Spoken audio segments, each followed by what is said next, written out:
Welcome to the Deep Dive. Hello. So today we're digging into the stack of sources you shared with us. These are excerpts from Stephen King's novel, Blaze. That's right.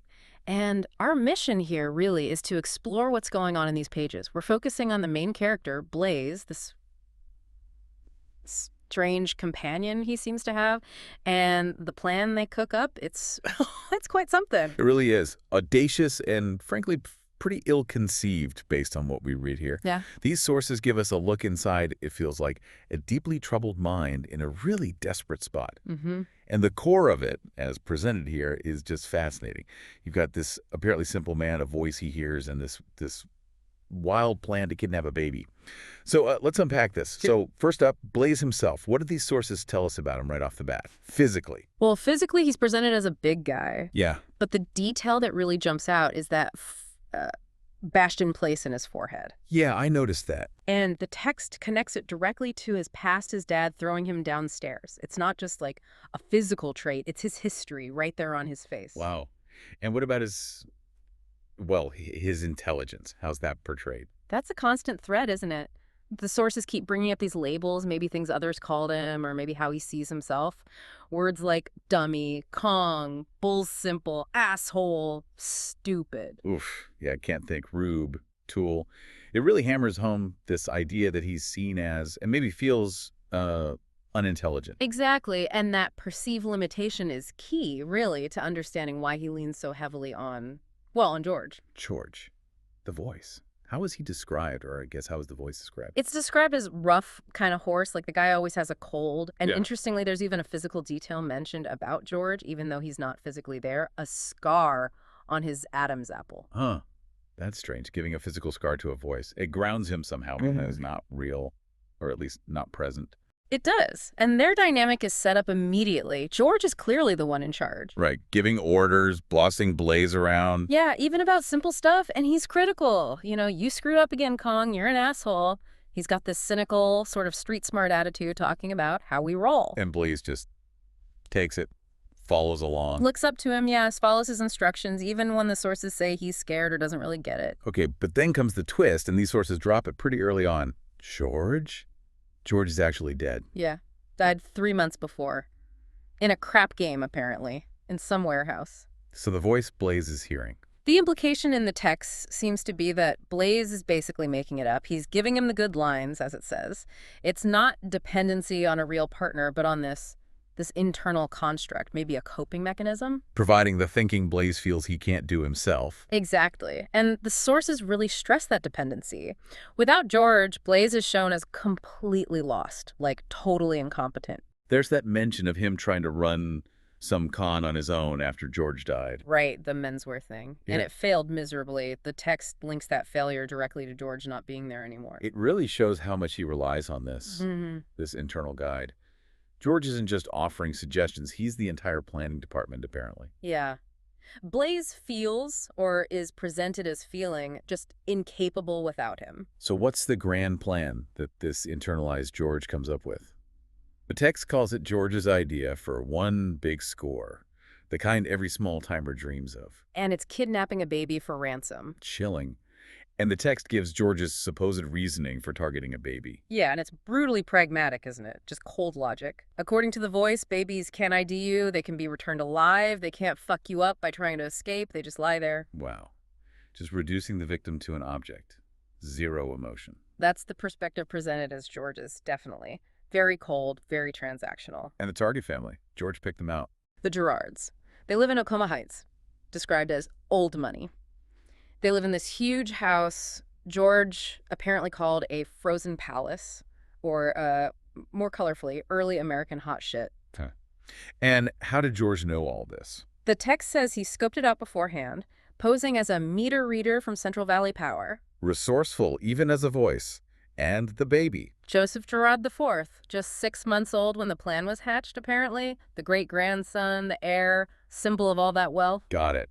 And the ransom demand. $2 million, which George planned to split 50-50. $1 million for Blaze, 1 million for George. Right. And the text even includes George's philosophy on that. Yeah, stuff like why be greedy and the workman's worthy of his fucking hire. It's this weird kind of criminal code of ethics presented through the voice. Okay, so before the kidnapping itself, there's prep work.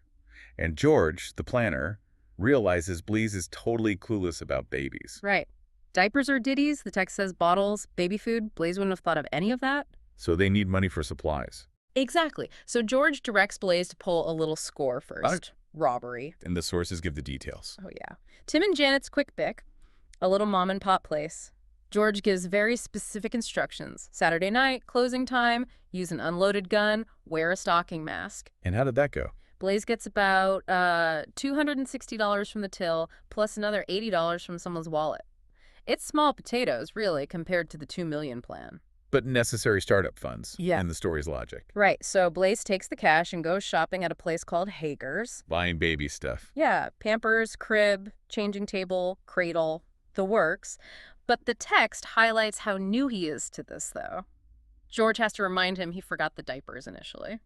And there's that little detail about the stock boy. Yeah, looking at Blaze as though he were dumb just reinforces that perception again. And when Blaze gets all this gear back to his place, the shack, the sources say the mood changes. It does. The text says it adds the ghost of someone yet to come.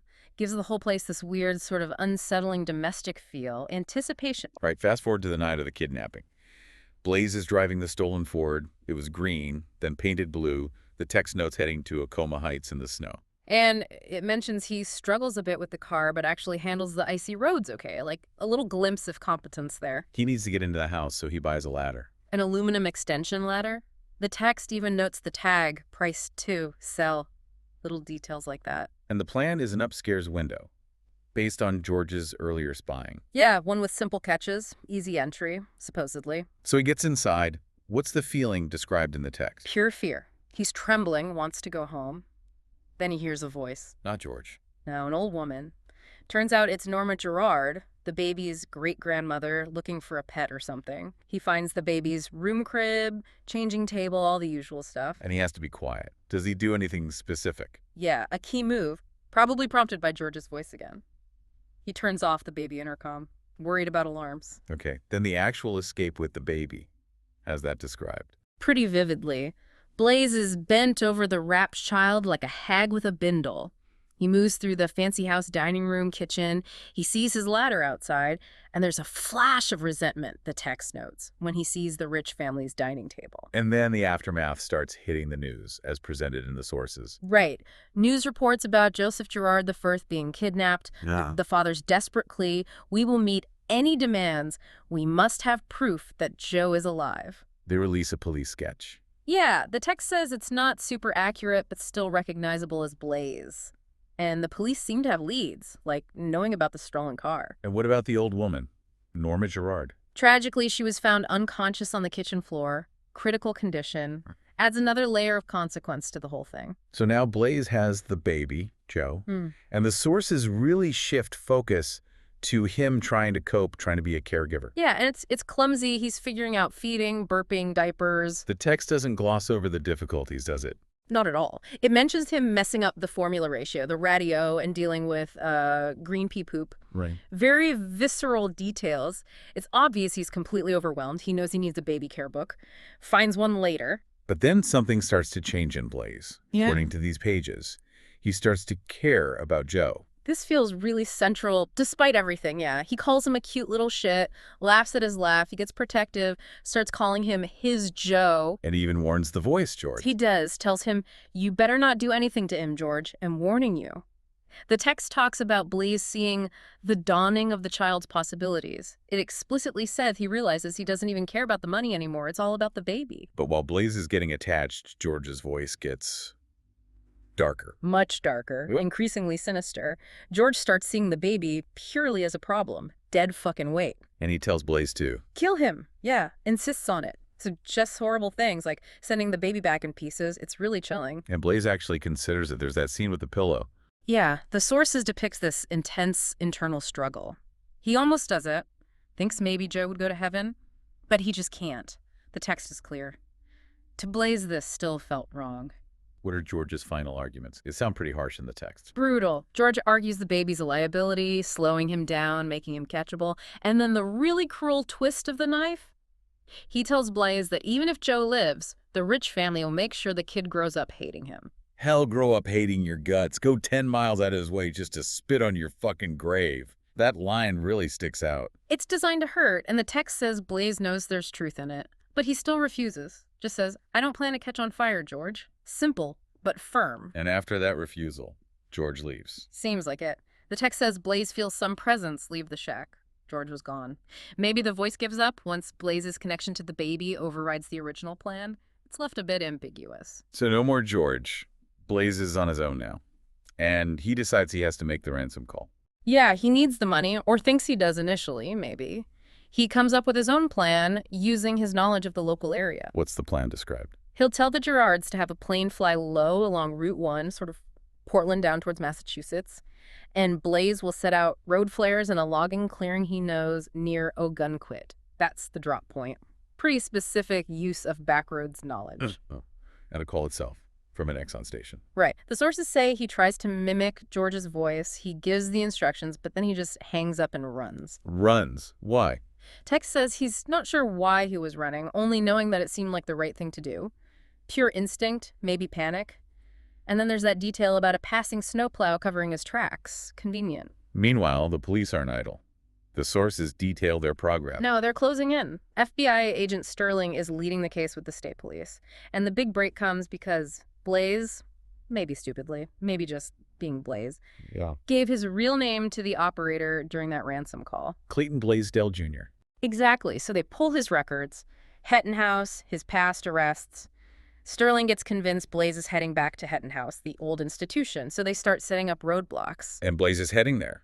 Driven by, what? Feeling hunted? Seems like it. The text says going back to Hettenhouse, the abandoned state home where he grew up, felt as if he'd come home. A strange kind of homing instinct, even though it's walking right into the potential trap. He takes the back roads he knows. Okay, so Blaze makes it to Hettenhouse. Yeah. How's it described? Just as you'd expect. Sooty red brick, boarded up windows, derelict, abandoned. He forces his way inside and sets up shop in an old office, Martin Koslaw's office. Someone apparently significant from his past there. But then something bad happens with Joe. A terrible accident, yeah. Blaze goes outside briefly, trying to fix a chain on a broken gate, trying to secure the place, maybe. He leaves Joe inside in the cradle. The cradle tips over. Joe falls, hits his head. The text is graphic. His head was covered with blood. Oh, no. How does Blaze react? He's totally distraught, naturally. But he immediately shifts into caregiver mode again. Cleans the wound, pulls out a wood splinter. His focus is entirely on the baby. Just as the police are arriving. Exactly. Agent Sterling and a big team show up right in the middle of a blizzard. And there's another detail. Trooper Granger slips and hurts his leg in the ravine near the house while they're approaching. Adds to the chaos. Does Blaze know they're there? He seems to sense it. He moves outside the building, hides in the woods near that ravine, and the text describes this odd calm settling over him, like something had burned it away, maybe the fear, maybe George's influence. It's interesting. And he runs into a cop. Yeah, a state trooper basically stumbles right near his hiding spot. Blaze reacts instantly, knocks the trooper out with a blow to the temple. Does he kill him? No. The text includes his thoughts, like this weary frustration. Fucks, why can't you just leave a fella alone? He just props the unconscious trooper up against a tree, doesn't hurt him further. So Hettenhouse feels wrong now. Where does he go? He decides the place is bad mojo for Joe, especially after the accident. He remembers a cave nearby, a place he knows. He takes Joe there. A cave. In a blizzard. Yeah. He manages to get a fire going. The baby seems a bit better, warmer. And Blaze makes a new decision then and there. Forget Hettenhouse, forget everything else. He needs to get Joe to a doctor as soon as possible. The plan is completely gone now. It's just about the baby's survival. And that injured trooper, Granger. He comes to, or at least enough to see Blaze going into the cave. He tries to use his radio to tell Sterling, but the radio's dead, so injured leg and all, he starts crawling towards the cave. Oh, back at the house. Sterling and his team are searching Coleslaw's office. They find all the evidence that Blaze and the baby were there, the blanket, bottles, empty milk cans, Pampers boxes. They realize he's gone. On foot. Yeah. With the baby. Yeah. In a blizzard. Yep. They know he can't have gotten far. And that's basically where these source excerpts leave us hanging. Okay, so wrapping this up, based purely on these sources you've shared, what have we really seen here? It feels like the portrayal of a man, Blaze, struggling with this plan that seems to come from a voice only he hears. Yeah, and despite his own limitations, despite the terrible crime he committed initially, he goes through this significant change. He develops this really deep protective bond with the baby. The sources really paint that complexity, don't they? Yeah. Using those vivid details, showing his internal thoughts, the conflict with the George voice. It's a picture of someone on the absolute fringes, Mm. trying to make sense of things in a very unique and, yeah, troubling way. And the line between what's his own thought and what's this guide is so blurred, it makes you think. It really does. It brings up that big question based on this text. Yeah. What even is reality for someone whose main advisor, their planner, is a voice only they can hear? Hmm.